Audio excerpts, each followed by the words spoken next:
پہلے آپ جانتے ہیں کہ جو قربانی کا جانور ہے اس کے لیے مخصوص شرطیں ہیں، اور وہ انشاءاللہ عز و جل اگلے درسوں میں عرض کروں گا کہ کس جانور کے لیے کیا شرط ہے۔ ایک شرط یہ ہے کہ وہ جانور جس کو قربان کیا جا رہا ہے اس کی دم کٹی ہوئی نہ ہو۔ کیا شرط ہے؟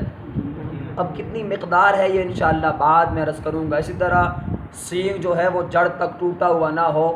اگر کسی جانور کا جڑ تک سینگ ٹوٹا ہوا ہے یا تہائی سے زیادہ دم کٹی ہوئی ہے تو ایسے جانور کی قربانی کرنا جائز نہیں ہے۔ اسی طرح وہ جانور کہ جس کی عمر 2 سال نہیں ہے، یعنی گائے ہو یا بھینس ہو تو اس کی عمر کم از کم 2 سال ہونی چاہیے، تو وہ گائے اور وہ بھینس نر یا مادہ جو 2 سال سے کم ہو تو ان کی قربانی کرنا بھی جائز نہیں ہے۔ باقی تفصیلات اور بھی جانوروں کے بارے میں انشاءاللہ میں آگے عرض کروں گا۔ مسئلہ یہ ہے، ہمارے ہاں منڈیوں میں لوگ دھوکہ کرتے ہیں، وہ مصنوعی دانت لگا کر کے بیچ رہے ہیں جانوروں کو۔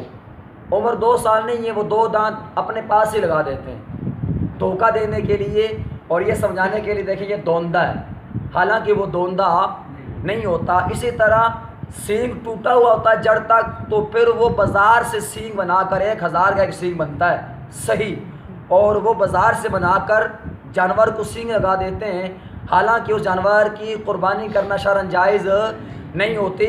تو احتیاط کریں، جب خریدنے جائیں تو دیکھیں کہ دانت مصنوعی تو نہیں ہے، سینگ مصنوعی تو نہیں ہے، بلکہ اب تو دم مصنوعی لگا دیتے ہیں۔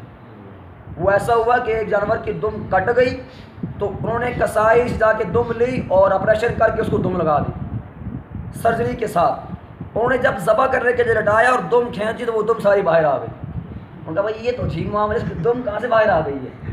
وہ جب بعد میں غور کیا تو پتہ لگا کہ یہ 2 نمبر دم ہے، یعنی آپریشن کے ذریعے لگائے گئے۔ انہوں نے کہا اس کو کھولو، اس کی تو قربانی کرنا جائز ہی نہیں۔